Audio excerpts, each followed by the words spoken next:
الحمد للہ وحدہ والصلاة والسلام علی من لا نبی بعدہ۔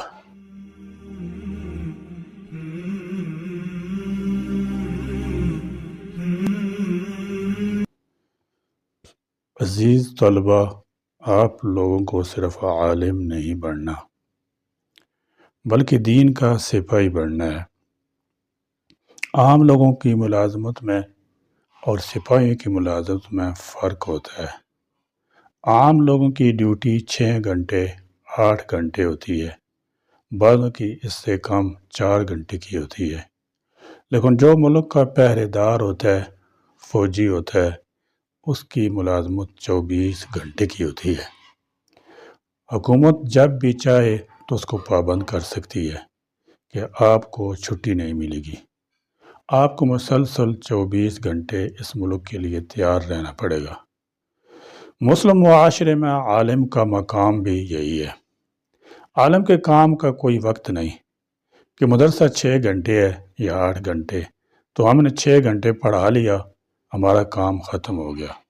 بعض لوگ امام ہیں، ہم نے امامت کر لی ہے تو ہماری ذمہ داری ختم ہو گئی۔ نہیں، آپ 24 گھنٹے کے ملازم ہیں۔ آپ کی ملازمت مدرسہ کے محتمم، مسجد کمیٹی کی صدر سے متعلق نہیں ہے، اللہ تعالیٰ جل شانہ سے متعلق ہے۔ اللہ تعالیٰ جل شانہ نے اپنے کام کے لیے آپ کو منتخب کیا ہے۔ مدرسہ کی 4 دیواری سے باہر نکلنے کے بعد جو حالات پیش آئیں گے، جہاں اسلام کی دفاع کی ضرورت پیش آئے گی، آپ اس کے لیے پوری طرح تیار رہیے۔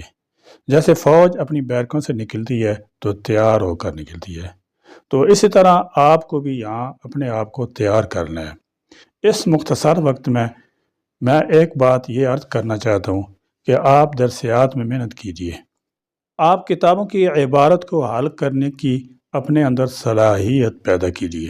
یہ علمی سفر ایسا ہے کہ آپ کسی دوسری کی گاڑی میں بیٹھ کر جائیں۔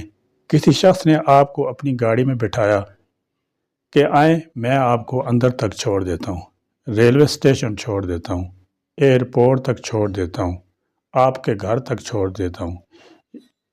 یہ آپ دوسری کی گاڑی میں سفر کر رہے ہیں، اس میں آپ کی محنت نہیں ہے، آپ اس گاڑی کے ڈرائیور نہیں ہیں۔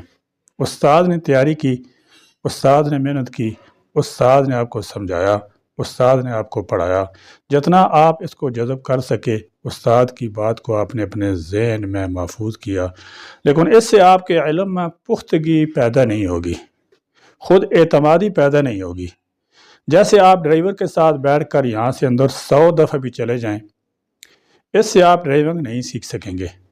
لیکن ایک دفعہ آپ نے ڈرائیور صاحب سے کہا کہ صاحب آپ مجھے برابر کی سیٹ پر بٹھائیں، مجھے گاڑی چلانا سکھائیں، میں کیسے ڈرائیونگ کر سکتا ہوں، مجھے یہ بتائیں، تو ہو سکتا ہے کہ آپ یہاں سے 3-4 مرتبہ اندر جائیں تو آپ خود اچھی طرح ڈرائیونگ کرنے لگیں۔ تو مطالعہ کے ذریعے آدمی علم کی ڈرائیونگ سیکھتا ہے۔ جب آپ مطالعہ کرتے ہیں، کتابیں پڑھتے ہیں، خود سے مضامین کو سمجھنے کی کوشش کرتے ہیں، خود سے مضامین کی گہرائی تک پہنچنے کی آپ کے اندر صلاحیت پیدا ہوتی ہے، تو خود اعتمادی پیدا ہوتی ہے۔ آپ نے اپنے استاد سے ایک بات سنی، استاد نے کہا کہ فلاں مسئلہ فلاں کتاب میں لکھا ہے، علامہ سرخسی نے مبسوط میں لکھا ہے، علامہ سیوطی نے متفرقات میں لکھا ہے، علامہ شبلی نے الفاروق میں لکھا ہے، لیکن آپ نے دیکھا نہیں، صرف استاد سے سنا ہے۔ اب آپ نے کہیں بیان کیا، وہاں کسی پڑھے لکھے آدمی نے آپ کو پکڑ لیا، صاحب آپ نے جو بات کہی ہے وہ درست نہیں ہے، آپ حوالہ دیجئے، آپ بتائیے، حالانکہ وہ بات صحیح ہوگی، لیکن آپ گھبرا جائیں گے، آپ اعتماد کے ساتھ اس کا جواب نہیں دے سکیں گے، آپ کے دل میں فوراً شکوک و شبہات کے کانٹے چبھیں گے، آپ کے اندر ایک تزلزل پیدا ہو جائے گا کہ میرے استاد نے جو بات نقل کی ہے ان کو وہ بات یاد رہی یا نہیں رہی۔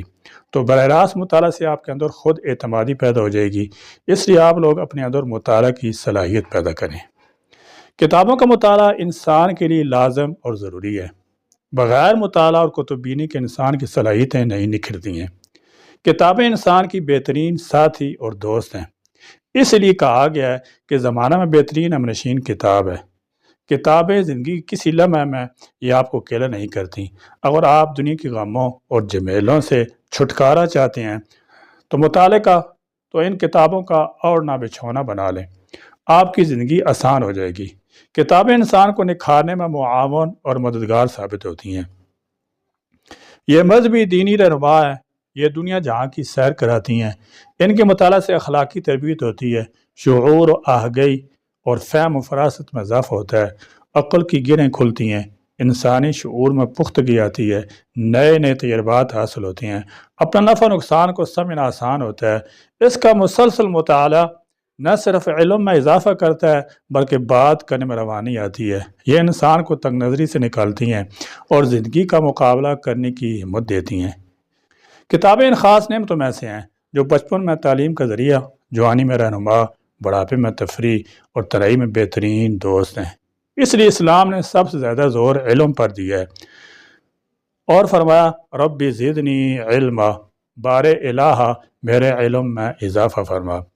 بندے سے کہلوا کر اس کی اہمیت کو اجاگر کر دیا اور خواندہ نہ خواندہ میں جو واضح اور بین فرق ہے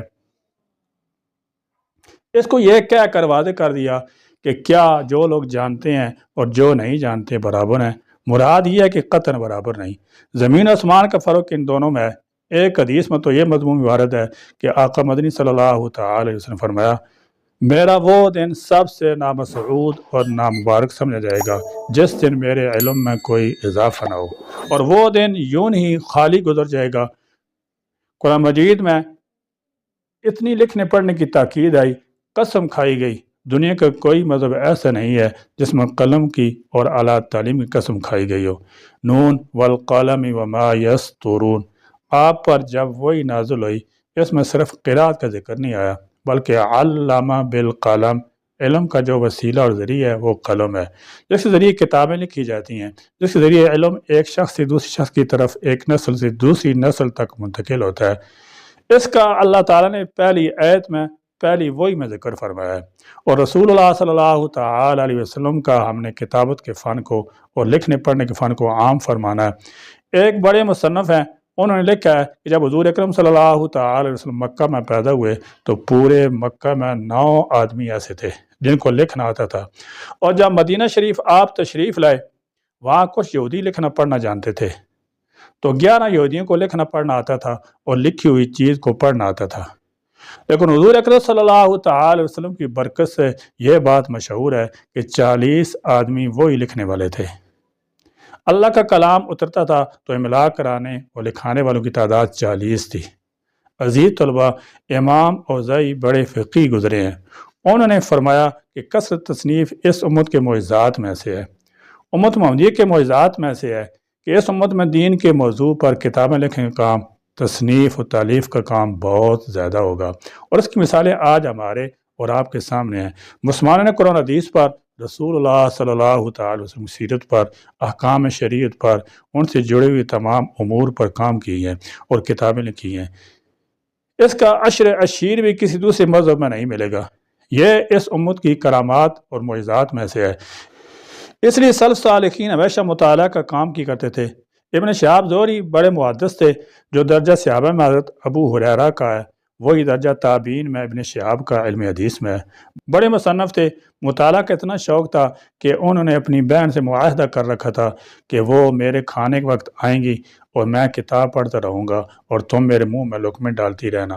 ان کی بہن ان کو کھلاتی تھی اور وہ مطالعہ کرتے رہتے تھے، یہاں تک کہ ایک لطیفہ آپ سنیں گے تو ہنسیں گے کہ ابن شہاب زہری کی ایک ہی بیوی تھی، ان کی بیوی نے کہا کہ میرے لیے زہری کی کتابیں 3 سوکنوں سے بڑھ کر ہیں، یعنی اگر میری 3 سوکنیں ہوتی، ابن شہاب زہری کی 4 بیویاں ہوتی تو سب میں توجہ پڑ جاتی اور میری طرف توجہ کم ہو جاتی، تو 3 سوکنوں کی وجہ سے میری طرف توجہ کی کمی ہوتی۔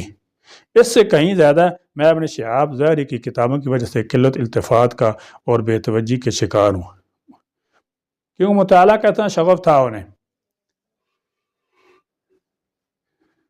سروری علم ہے کیف شراب سے بہتر، ایک تو ہے ضرورت کے تحت پڑھنا، جیسے کہ ہم لوگ پڑھتے ہیں، کتاب پڑھانی ہے یا کسی خطیب نے بیان کرنا ہے، یا اگر پڑھیں گے نہیں تو پڑھائیں گے کیسے، بیان کیسے کریں گے، یہ ضرورت کا پڑھنا ہے۔ ایک ایسا پڑھنا ہے کہ پڑھنے میں آدمی کو لذت محسوس ہونے لگے، اگر آدمی نہ پڑھے تو بے لذتی کی کیفیت محسوس ہو، اس کو ایسا محسوس ہو کہ آج کوئی چیز مجھ سے چھوٹ گئی ہے، آج کسی چیز سے میں محروم ہو گیا ہوں۔ حضرت علامہ انور شاہ کشمیری رحمۃ اللہ تعالی علیہ کو کتابوں کے مطالعہ کا اتنا شغف تھا کہ آخری زمانے میں جب حضرت بیمار ہو گئے تھے، بواسیر کے مریض تھے، ذوف کا غلبہ زیادہ تھا، لیکن رات دیر تک پڑھتے رہتے تھے۔ آج تو ماشاءاللہ ساری سہولتیں ہیں، پنکھے ہیں، عالی شان عمارتیں ہیں، بہترین روشنی ہے جو رات کو دن بنا دیتی ہے، مدرسہ میں جنریٹر کا انتظام ہے، جب لائٹ چلی جاتی ہے تو جنریٹر کام کرتا ہے۔ اس زمانہ میں اتنا اچھا نظام نہیں تھا۔ دیوبند میں بجلی کی بڑی شکایت تھی۔ ایک بار علامہ شبیر احمد عثمانی حضرت کے کچھ شاگردوں کو لے کر پہنچے اور گھر پہنچ کر دیکھا کہ حضرت مطالعہ میں غرق ہیں اور رات کافی بیت چکی ہے۔ تو علامہ عثمانی نے عرض کیا کہ حضرت دیوبند میں کون سی ایسی کتاب ہے جو آپ کی نظر سے نہیں گزری؟ علامہ کشمیر کو چلتا پھرتا کتب خانہ کہا جاتا تھا، اور کون سی کتاب ہے جو آپ نے پڑھی اور آپ کے ذہن محفوظ نہ رہی ہو؟ شاہ صاحب کے بارے میں مشہور تھا کہ ایک دفعہ جس چیز کو دیکھ لیتے تھے تو سالہ سال یاد رہتی۔ بعض لوگوں نے 40 سال نقل کیا ہے کہ ان کے ذہن میں وہ بات محفوظ رہتی، لیکن پھر بھی اگر کسی کتاب سے مراجعت کی ضرورت ہو، کوئی حوالہ وغیرہ دیکھنا ہو تو ہم خدا حاضر ہیں، آپ ہمیں حکم فرمائیں، ہم حوالہ نکال کر عبارت آپ کے سامنے رکھ دیں گے۔ علامہ کشمیری رحمۃ اللہ تعالی مسکراتے ہوئے لوگوں کی طرف دیکھا، فرمایا مولوی صاحب یہ بھی ایک بیماری ہے۔ یعنی پڑھنا اور مطالعہ کرنا بیماری اس معنی میں نہیں کہ یہ کوئی بری چیز ہے، اس معنی میں ہے کہ بیماری جب کسی آدمی کا ساتھ پکڑ لیتی ہے تو جلدی جلدی ساتھ چھوڑتی نہیں۔ اور پھر ایک کلمہ یہ کہا کہ اللہ آپ لوگوں کو بھی یہ بیماری لگا دے اور اللہ ہم سب کو لگا دے۔ تو یہ مطالعہ کا شوق تھا، یہ مطالعہ کا اہتمام تھا۔ آدمی کا مطالعہ کبھی ضائع نہیں ہوتا۔ اسی طرح حضرت مولانا اشرف علی تھانوی رحمۃ اللہ تعالی علیہ کو مطالعہ کا بڑا اہتمام تھا۔ حضرت کے یہاں مطالعہ کے لیے اس وقت اتنی کتابیں میسر نہیں تھیں جیسے کہ آج کل ہمیں کتابیں میسر ہیں۔ حضرت تھانوی رحمۃ اللہ تعالی نے فرمایا کہ آدمی کا مطالعہ کبھی ضائع نہیں ہوتا۔ اکثر یہ بات ذہن میں آتی ہے، طالب علمی کے زمانے میں بھی، بعد کے دور میں بھی عام لوگوں کو بھی یہ خیال رہتا ہے، پڑھتے ہیں لیکن یادداشت نہیں رہتی، جیسے جیسے عمر بڑھتی جاتی ہے یادداشت کمزور ہوتی جاتی ہے۔ ایک صاحب نے حضرت سے عرض کیا کہ کوئی فائدہ نہیں ہوتا پڑھنے کا، پڑھتا ہوں بات دماغ میں محفوظ نہیں رہتی۔ اور تھانوی حکیمانہ انداز میں مثالوں سے اس طرح سمجھاتے تھے کہ مشکل سے مشکل بات فوراً سمجھ میں آ جاتی تھی۔ حضرت نے فرمایا کہ ایک بات بتاؤ کہ 1 سال پہلے آج کے دن تم نے کیا کھانا کھایا تھا؟ کہا حضرت 1 سال کھانا تو کو یاد رہتا ہے۔ اچھا 6 مہینے پہلے کیا کھایا تھا؟ کہنے لگے 6 ماہ پہلے کیا کھایا، یہ کیسے یاد رہے گا؟ کہا 2 ماہ پہلے، 1 ماہ پہلے، 1 ہفتہ پہلے۔ پھر حضرت تھانوی رحمۃ اللہ تعالی نے کہا کہ تم نے سال بھر پہلے کیا کھایا، 6 ماہ پہلے کیا کھایا، یا تم کو یاد ہی نہیں؟ وہ کھانا تمہارے جسم میں بظاہر موجود نہیں، لیکن اس کھانے کا اثر تمہارے جسم میں موجود ہے، تمہارے خون میں موجود ہے۔ تو اسی طرح جب تم مطالعہ کرتے ہو تو وہ مطالعہ بعین ہی تمہارے ذہن میں محفوظ نہیں رہتا، لیکن اس کا اثر تمہارے علم میں، تمہارے دل و دماغ میں محفوظ رہتا ہے۔ کہیں نہ کہیں پر ضرورت پڑتی ہے تو وہ جو مطالعہ جو تمہارا پرانا تھا تمہارے دماغ کو دستک دیتا ہے، اچھا اس بات کو فلاں جگہ پڑھا تھا۔ اس لیے عزیز طلبہ، اپنے اندر مطالعہ کی عادت پیدا کرو۔ ہمارے مدرسوں میں مطالعہ کا مزاج بالکل ختم ہوتا جا رہا ہے۔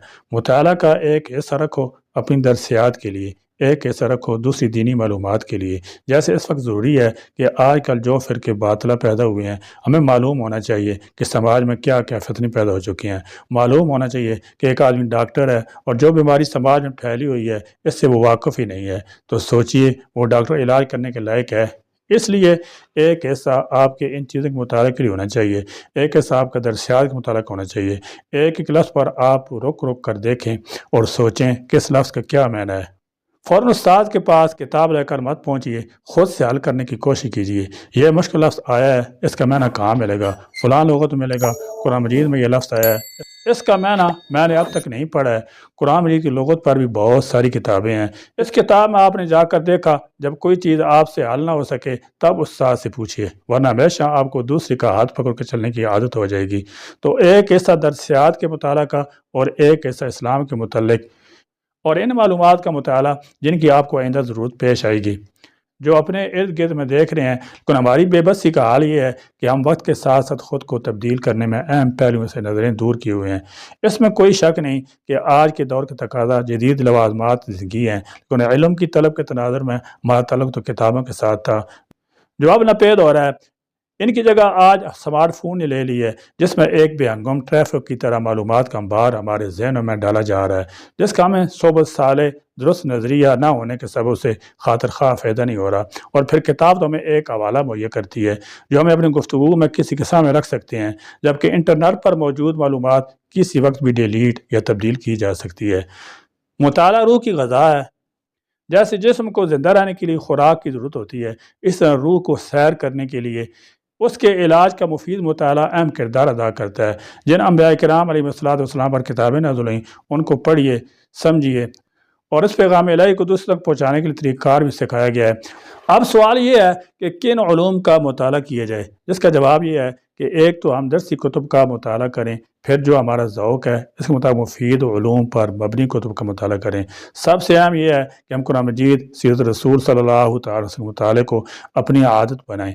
آپ صلی اللہ تعالی وسلم اور آپ کی جماعت کے اسوہ کو آج کے دور میں رہنمائی کے ذریعے سمجھ کر قوم کی ترقی کا سبب بنیں۔ پھر اس کے علاوہ جو بھی مطالعہ کریں اس میں مثبت سوچ کو اپنائیں تاکہ ہمارے ذہن میں وسعت نظری پیدا ہو، قوت برداشت، گفتگو میں شائستگی آئے، قوموں پر آنے والے عروج و زوال کے اسباب وجوہات تلاش ہو سکیں اور ہم دلیل کے ساتھ گفتگو کرنے کے قابل ہو سکیں۔ مطالعہ وہی بہتر ہے جس سے آپ کی اصلاح ہو اور اپنے تعلق والوں کی رہنمائی کر سکیں۔ مطالعہ کا حاصل پہلے درجے میں آپ کی اپنی شخصیت کا نکھار ہے، آپ کے اخلاق میں ترقی آپ کے کردار سے ظاہر ہو۔ آج بھی ایک علمی طبقہ اپنے علم کی وجہ سے خود کو بہترین تصور کرتا ہے اور اس علم کی بنیاد پر دوسروں کا استحصال کرتا ہے۔ ایسی تکبر کی سوچ کو اللہ تعالیٰ سخت ناپسند کرتے ہیں۔ علم کا اصل منبع تو اللہ پاک کی ذات ہے، ہم اس کے علم سے کچھ حصہ سیکھ جائیں تو انسانیت کے سے فائدہ پہنچنا چاہیے، تبھی ہم اللہ تعالیٰ کے سامنے سرخرو ہو سکیں گے۔ اللہ تعالیٰ جل شانہ ہمیں علمی تکبر سے بچائے اور غیر نافع علم سے دور رکھے۔ آمین۔ وآخر دعوانا الحمدللہ رب العالمین۔